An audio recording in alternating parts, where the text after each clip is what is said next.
I've made a lot of bad decisions in 54 years. Checking my work email on the second morning of my honeymoon might be the one that accidentally saved my career. My name is Wade Ellison. I'm 54. For 8 years, I was the Senior Client Relations Director at Prescott Capital Advisors in Chicago. And on that second morning in Maui, standing on the lanai with the ocean going flat and stupid-looking beautiful in every direction, I found out I no longer worked there. Sloan was still asleep inside. We'd been married exactly 9 days. I don't know why I opened the app. Habit. 28 years of never fully switching off. The subject line read, personnel update, position elimination. Not my name, not even a department. Just personnel update like I was a line item getting deleted from a spreadsheet. The email was 61 words. I counted. Dear Wade, effective immediately, your position at Prescott Capital Advisors has been eliminated due to departmental restructuring. Your final paycheck, including 2 weeks severance, will be deposited on the regular schedule. Please coordinate with IT regarding return of company property upon your return. Nolan Prescott, Chief Executive Officer. I read it 3 times. Then I set the phone face down on the railing and looked at the ocean. I'm not going to tell you I broke down. I didn't. I just got very still. There's a version of this story where I immediately started making calls and working the problem. That's not what happened. I stood there for about 20 minutes and looked at the water and thought about the fact that it was Monday morning, 6:47 a.m. Chicago time, and Nolan had sent that email and probably gone to get coffee. Sloan found me out there.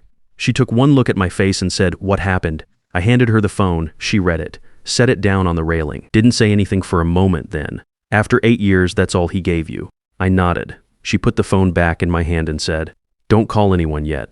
Come have breakfast." So I did. We ate. She talked. I was present for maybe 40% of it. That night alone on the lanai after Sloan went to sleep, I almost did something I'd regret. I opened a new email, typed Nolan's address, and started writing. Something professional, something that said I was willing to discuss the situation. Something that was basically asking for my job back without using those exact words. I stared at it for a while, then I deleted it. Not because I had a plan, I didn't have a plan yet. I deleted it because I realized the man who would send that email had been making the same mistake for 8 years. Treating loyalty to a company like it was the same thing as loyalty to himself. By the time I went to bed, I hadn't called anyone, but I'd stopped wanting to. The next morning, I turned the phone back on. In the 4 hours since that email went out, I had 22 unread texts, 14 missed calls, and more voicemails than I bothered counting. The first text was from Cole Mercer, my assistant of 6 years. "Wade, what is going on? Clients are calling the main line. Nolan looks like he's going to have a heart attack. Call me." The second was from Reese Dalton in legal. "The board didn't approve this. Reed is furious. This is going to get ugly fast. Also, I checked your contract this morning. No enforceable non-compete. Termination without cause voids what's left. You're clear." I read that second text twice. Then one from Drew Langley in client services. 47 of our biggest accounts are threatening to pull out unless you come back. They're saying they only signed because of you personally. Nolan is in full meltdown. What do you want us to do? 47 accounts. I did the math fast. That was over $420 million in assets under management, more than 60% of our high-value portfolio. Walking out the door, I set the phone down on the breakfast table. Sloan looked at me. How bad? He may have just handed me everything, I said. Let me back up so this makes sense. Prescott Capital was founded 22 years ago by 2 guys who understood what wealthy clients actually needed. Not just portfolio performance, someone who picked up the phone. Reed Holloway was one of them. He built the client side of the business from scratch. When he brought me on 8 years ago, I understood exactly what he'd built and why it worked. The other co-founder was Gerald Prescott. Gerald died 4 years ago. His son Nolan inherited the CEO title along with the corner office and the golf club membership, but not much else of what made Gerald good at the job. Ride had been stepping back for about a year, recovering from a heart surgery he downplayed to everyone, including his own board. Semi-retired was the official story. The truth was he'd handed too much day-to-day control to Nolan and hadn't been watching closely enough. Nolan was a systems guy. His idea of improving the business was finding ways to reduce what he called relationship overhead, translated from corporate speak. That meant he thought I spent too much time on individual clients. What he didn't understand is that our clients weren't paying us because of our software platform. They were paying because someone they trusted answered when they called. That's it. That's the whole business. About a year before the honeymoon, Nolan brought in his niece, Lacey Prescott. Fresh MBA, 28 years old, sharp in a theoretical way. He announced she'd be shadowing senior staff. Within 6 months, she was being positioned as my eventual replacement. I could see it coming. I just didn't think he'd move while I was in Hawaii. The final straw had been 3 weeks before the wedding. Nolan called me in and told me he was reassigning my largest account to Lacey. Flynn Donovan, a hedge fund manager I'd brought over from my previous firm, nearly 11 years total, $38 million portfolio. A guy who called me directly before he called anyone else. I told Nolan straight, Flynn is not going to accept that transition. Nolan said, and I'm quoting exactly, "Clients adapt. I left that meeting knowing things were coming to a head. I figured I'd deal with it when I got back from the honeymoon. Have a real conversation like two adults." Nolan didn't wait. So there I was in Maui with $420 million worth of client relationships, suddenly in motion, and a legal confirmation from Reese that I had no enforceable restrictions stopping me from doing anything I wanted next. I called Cole first. "It's complete chaos," he said. His voice was low, like he was in a closet somewhere. Knowing Cole, he probably was. "Nolan announced your termination in the Monday morning meeting like it was a staffing update. By noon, the phone started. Donovan called first, then the Stafford account, then the Fielding family. Then it was like every client we had got on a group text. What are they saying exactly?" I asked. "That they'll pull their money if you're not reinstated." Word for word from Flynn Donovan. "I don't pay management fees to talk to someone who doesn't know my name." I asked Cole what that meant. Turns out Lacey had already been making introductory calls to my client list. On her second call to Flynn Donovan, she called him Mr. Davidson. He corrected her. She apologized, used the right name for the rest of the call, then said she looked forward to working with him and called him Mr. Davidson again before hanging up. Flynn Donovan had a transfer of assets request sitting with his attorney within the hour. I asked Cole if Reed Holloway had come in. "He's been here since 8 a.m., Cole said. "First time in months, he's in the conference room with 2 board members right now. There's talk of an emergency vote." Wade? I don't think Nolan understood what he was sitting on. No, he didn't. I spent the rest of that morning returning client calls, not as a Prescott employee, just as Wade, the guy they'd been working with for years, letting them know I was aware of the situation and working on something. I didn't say I was coming back to Prescott. I didn't say I wasn't. I just listened and let them talk. What I heard over and over in different words from different people was the same thing they hadn't signed with a firm. They'd signed with me. The Prescott name on the letterhead was incidental. The relationship was the product. And Nolan had just tried to swap out the product without telling the customers. That evening, I got a text from a number I didn't recognize. "Wade, this is Reed. Please call me on this personal number.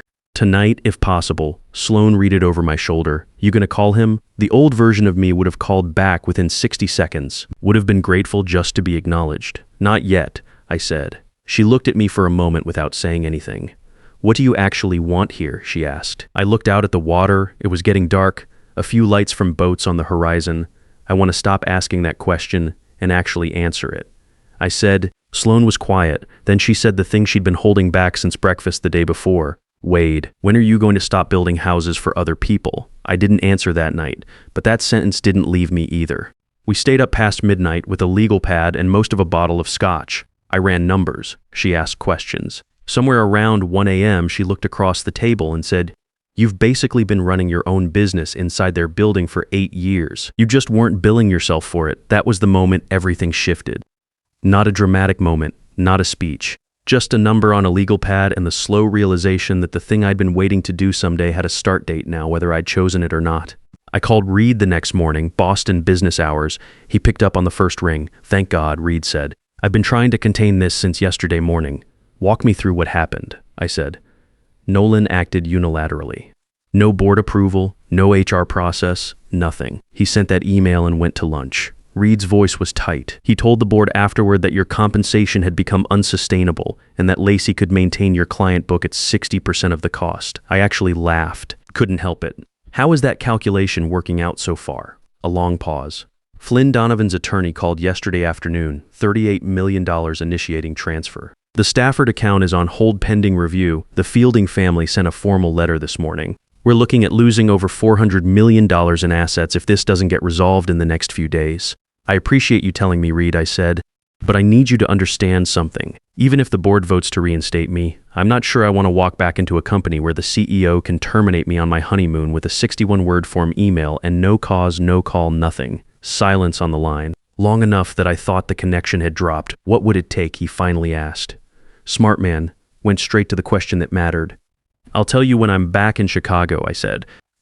Until then, I'd suggest finding a way to slow the outflow. Wade, we don't have that kind of time. Then I suggest you find it, I said. Because I'm not cutting my honeymoon short to fix Nolan's mistake. After I hung up, Sloan raised an eyebrow at me from across the table. You just told Reed Holloway to wait. I did. Who are you? She said. But she was smiling. I won't pretend the rest of the honeymoon was fully relaxed. Every morning I spent an hour on the phone, but every afternoon I put it down. What I was doing during those morning calls wasn't angling for reinstatement. I was just being present for people who were worried, listening, letting them know the situation was being handled. I never said I was coming back to Prescott. I never said I wasn't. I just made sure they knew I hadn't disappeared. What I was actually doing in the background was building. By day 5, Reed texted that the board had voted 2-1 to offer me my position back. Nolan opposed, of course he did. By day 6, I had a call with an attorney in Chicago about filing an LLC. We did it remotely while I was still in Maui. The paperwork took about 45 minutes. By day 7, I had informal commitments from clients representing just over $420 million in assets, contingent on whatever structure came next. By day 8, Ellison Wealth Group LLC existed on paper. On day 9, sitting on that same lanai where I'd read the termination email a week earlier, I drafted individual messages to each of my 47 clients, not a mass email, each one addressed by name, referencing something specific to their situation. I didn't send them, not yet, but they were ready. I wore a jacket to that meeting. Not a suit, a jacket and slacks. I wasn't there to impress anyone. I was there to close something. The conference room was on the top floor. Floor-to-ceiling windows, harbor view, the kind of room designed to make clients feel like they'd made the right choice. All 3 board members were present, Reed Holloway at the far end of the table, and a woman I didn't recognize with a legal pad and a carefully neutral expression. PR handler. Obviously, Nolan stood when I walked in and extended his hand, like we were being introduced for the first time. I shook it and sat down without saying anything. He opened with a prepared statement. He acknowledged that the timing and method of my termination had been, his word, unfortunate. He said the communication was impersonal and that he apologized for that. I let the word unfortunate sit in the air for a moment.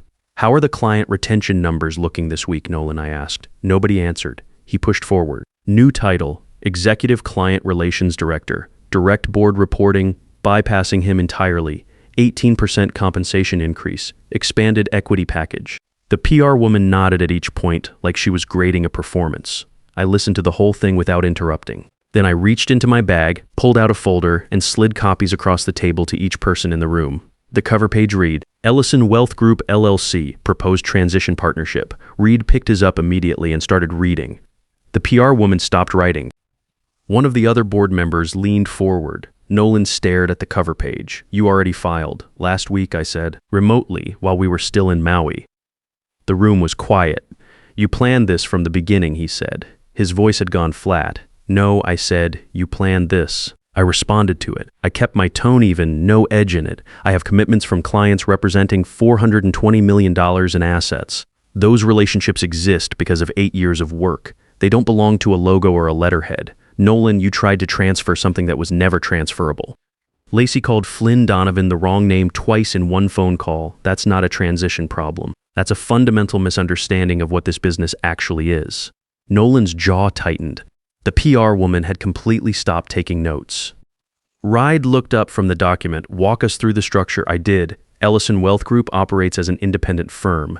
Prescott Capital takes a minority equity stake. The client transition happens in an organized, professional way that protects both books of business. Nobody gets hurt more than necessary. Nobody has to explain to regulators why $400 million moved in a disorderly way over 2 weeks. Alternatively, I said, 47 clients transfer their assets on their own timeline. Prescott gets nothing from any of it, and someone has to explain to the full board why this happened. I closed my folder. You have 48 hours, I said. After that, I send my client announcements directly. The board came back in 36 hours, faster than I expected. They approved the partnership structure with one modification. They wanted 25% equity in Ellison Wealth Group. I countered at 20%. We went back and forth twice. Settled at 22%. Nolan was not in that second meeting. He sent a representative instead. That told me everything about where things stood internally. The paperwork took another week to finalize. During that time, I kept my client communications steady and calm. No drama, no victory lap. Just clear information about the transition timeline and what it meant for each account. People appreciate that more than anything. They don't need excitement from the person managing their retirement. Nolan resigned 6 weeks after the partnership was signed. The press release said he was pursuing new opportunities. Nobody at the firm seemed surprised. Lacey quietly returned to the East Coast not long after. Ride Holloway came back in a more active capacity, working with the restructured board to stabilize what was left of the Prescott book. I heard through Cole that Nolan's official position internally had been that my client relationships were a liability, not an asset, that they created too much dependency on a single person.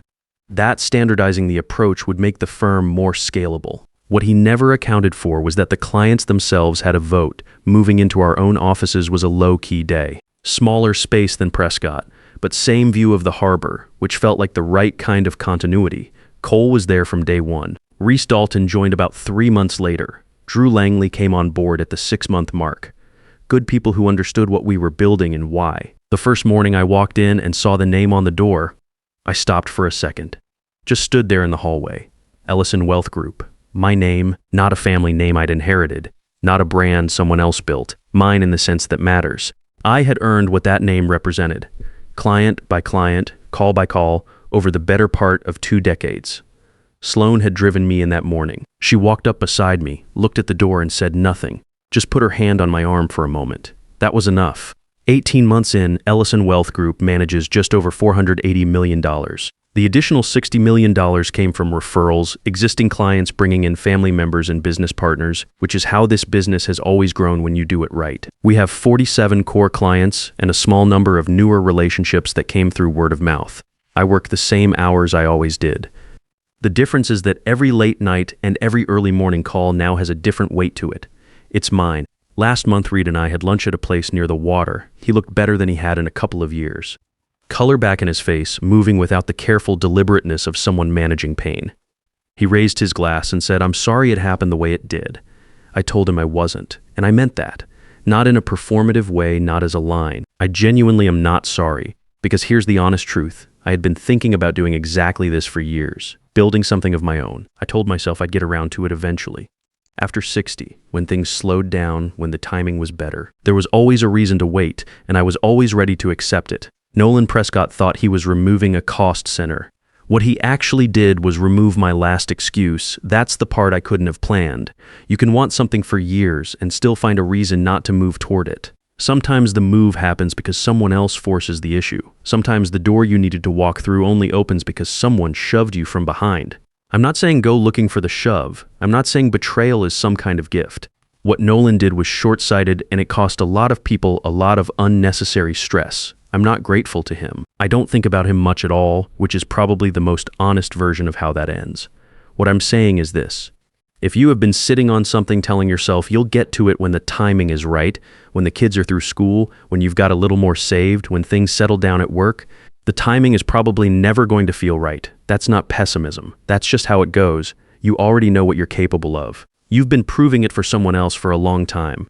At some point, the question becomes whether you're willing to prove it for yourself. I checked my work email on the second morning of my honeymoon and found out I'd been fired. And sitting on that lanai in Maui with $420 million worth of client relationships, suddenly in motion and no contract holding me in place, I finally stopped asking myself when I was going to be ready. Turns out I'd been ready for years. I just needed someone to take away the building I'd been working in. So whatever the thing is for you, the business, the move, the change you keep putting in the someday pile, you've already done the hard part. You've built the skills. You've built the relationships. You've built the credibility. The only thing left is to build it for yourself.